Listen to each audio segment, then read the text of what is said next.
Ayun mga kapuknat, ginabaybay namin yung kalsada ng girl. Kali kami na San Miguel. Ayan, doon na napadaan kami ng ano kami, crossing na kami na Galvan. Naku po, madilim dito, wala na street light. Ano nangyari? Dito Lorey, dito ako nakita yung multo. Ano? Kami mo pupunta dito, banda dito sa side nito. Yes, yes. Ayan na kami ha, daan na kami kuya, daan na po kami. Ayan, at pasensya na po kung ako ay bulabog kayo ni Sabas. Okay, approaching na po kami ng Galvan from San Miguel towards Gimba. Yan, Gimba proper mga kapuknan. Okay, buti na lang mayroon kami nakasalubong, dagdag ilaw, dagdag liwanag sa aming dinadaanan. Ay open pa din naman, nagasolinahan. Ayan sa tabi, barangay, ano to, Galvan pa rin to ate. Ayan, Galvan. Ay wow, ang ganda ng court nila oh. Yan po ay ang covered court ng Galvan National High School. Napakaganda ng school nila, napakalawak nyo no, from dun sa court hanggang dyan. Ayan, ito yung pinaka main building yata nila. So pag napadaan ka rito, medyo maliwanag na yung lugar, kalsada dahil ayan na naman, dito na naman kami sa medyo madilim-dilim na portion ng dadaanan.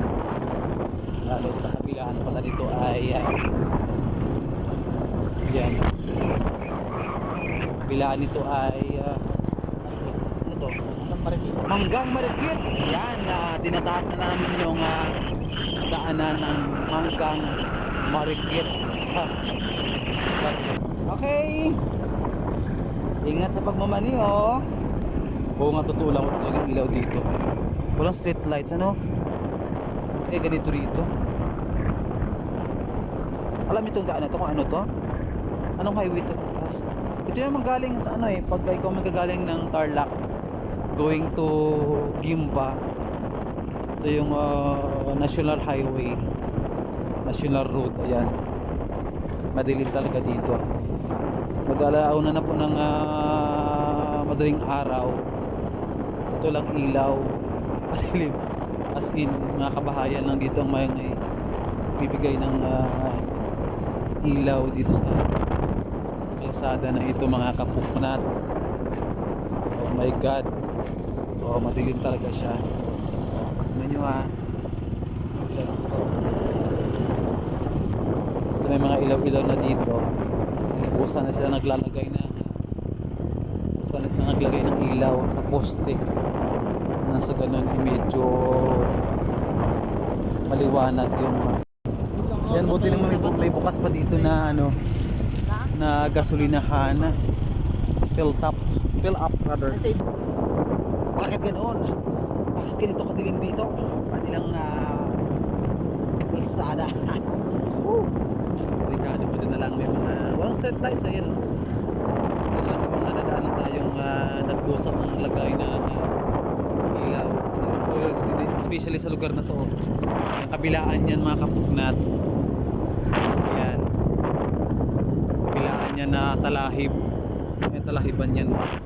And yung aming service na motor, kailangan lang namin tumabi-tabi dahil may mga parte ng kalsada dyan na butas na ano, best, butas na no, butas at matubig, kaya delikado dun sa mga motorcycle na dadaan.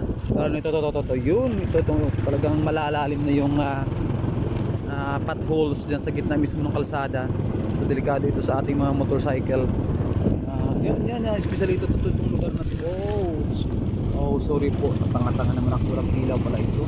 Yan, ayun yung mga lugar na yung banda ron. Ito yung mga potholes dito. Yan oh, hindi mo lang natatakpan, hindi mo lang inasikaso ng dito mismo sa harapan ito ng Aloha Resort. Sakop ito ng bayan ng Gimba sa Nueva Ecija. Madilim po yung inyong kalsada, Mayor, Vice Mayor, Kagawad. Bakit ganito? yung kalsada nyo from Tarlac. Yan na papunta dito sa may bayan ng Tipan Iglesia. May ilaw na dito na sa mga street light na. Anong barangay ito? Ate? San Rafael. Ayan, mayroon na pong street lights. Ayan, maliwalas na po ang kanilang daan. Right. Pero ito pa rin yung kanilang kalsada. May mga potholes pa din na madadaanan. Ayan o. Ito sa may isang school na to na, anong school to de? Pasong Inchik Elementary School. Ito, Pasong Inchik Elementary School. Medyo okay na yung daanan nila. And maliwanag na po yung kalsada. Meron pa rin potholes ayun, no? Potholes pa rin yun. So, hindi pa rin safe. Kailangan pa rin yung iba yung pag-iingat. Kung kayo po ay napadaan dito sa Pasong Inchik towards ng bayan ng proper ng Gimba Nueva Ecija. Ayan, potholes yan. Okay? So, shout out. Oh, yun. Shout out sa ating mga concern agency dyan. Pwede naman. Yung mga potholes dito, pwede naman tapalan yan. Yun, malalim oh. Ayan, malalim yan. Sobrang lalim, kaya pwede naman dyan. DPWH, ayan. Alam mo naman DPWH yung concern agency na pwedeng lapitan sa mga ganyaang problema, mga kapuknat. Ayun mga oh, talagang malalalim in fairness, kaya tumatabi-tabi lang kami yung aming motor na service. Ayan, talagang kung hindi mo talaga kabisado itong lugar na to, simpleng sisimplang ka dito. Kaya kailangan alalay lang po. Ayun, malalim oh. Napakalalim nun, mga kapuknat. Ayan, shout out sa ating mga concern agency dito sa Maya bayan ng Gimba Nueva Ecija. Pasong Inchik. Alright, pasong Inchik na kami. Bakayaw. Towards kami ng Gimba proper. Okay. Ayun na, ulitin ko lang po. Shout out po sa lahat ng mga official ng bayan ng Gimba Nueva Ecija.